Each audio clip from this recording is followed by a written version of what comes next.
Now, he's the world's most infamous serial killer, and over 100 years later, people are still speculating over the identity of Jack the Ripper. But what about the real victims behind the mystery? Well, now a new opera starring Lesley Garrett will shed light on the lives of the women who until now have always been overshadowed by the notorious murderer.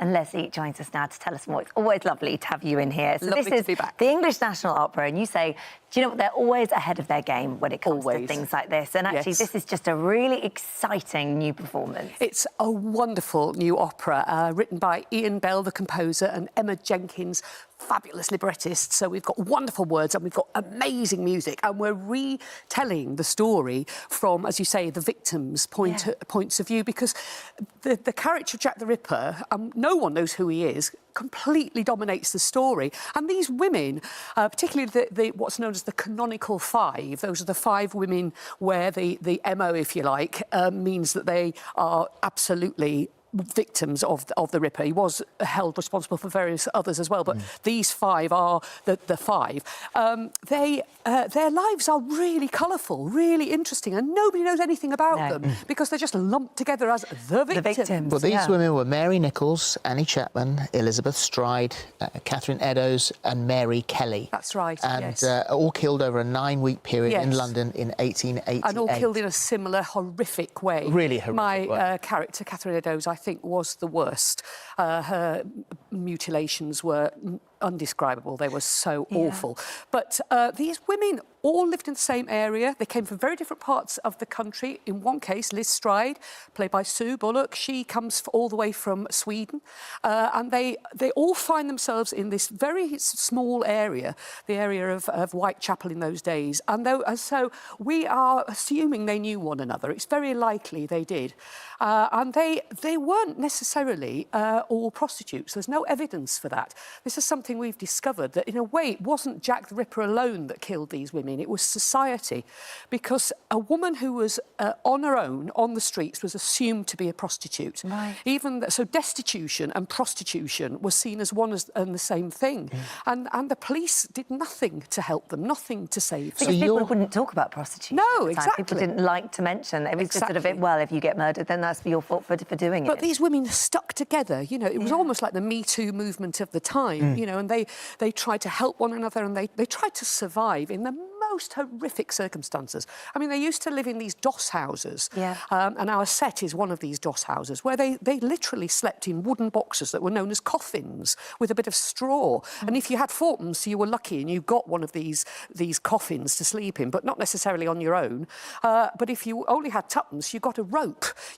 There was a rope strung from one wall to the other, and you could sleep hanging over this rope, but only for a few hours, and then it was like a timeshare. Then you got bumped off and somebody else came and hung over the rope for their tuppence. So Catherine Eddowes, she was an alcoholic, mother of 3. She had a very violent first partner, I think. That's right, knocked the teeth out. Yes. What do you know about her and the events that led her up to that fateful night, which was in September, wasn't it? 30th September 1888. Yes, so 130 years ago, and we're still fighting for women's rights. But she was a fascinating character. She was born in the Midlands, in Wolverhampton, and she was the life and soul of the party. And she was actually a very talented balladeer. She went with her first partner, I don't think they were ever married, Tom Conway, and they travelled the length and breadth of the country, living rough most of the time, writing ballads about hangings. That was a common way to earn a few pence, because, you know, there was no other way of passing on the information. So their ballads would tell the story of a particular hanging or event, and we have, I think there's one of her ballads still alive today, still around today.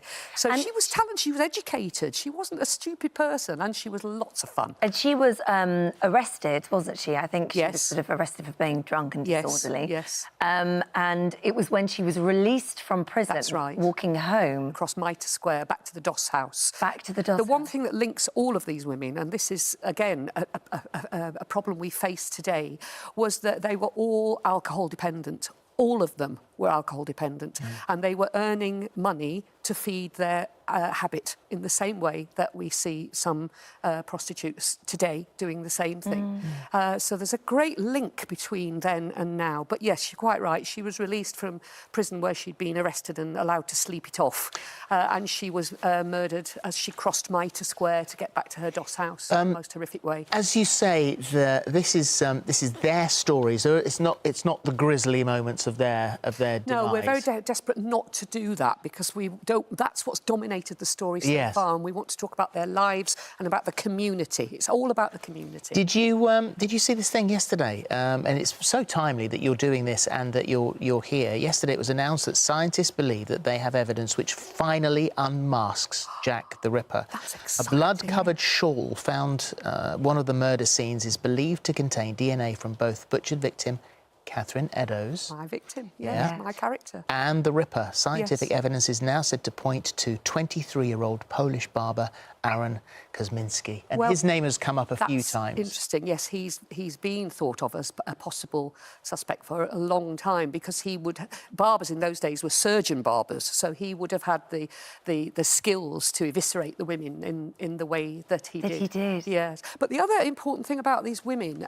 is that they were all older women. That's something that's not well known, except for the last victim, Mary, who is actually the star of our opera, wonderful singer, Natalia Romanu.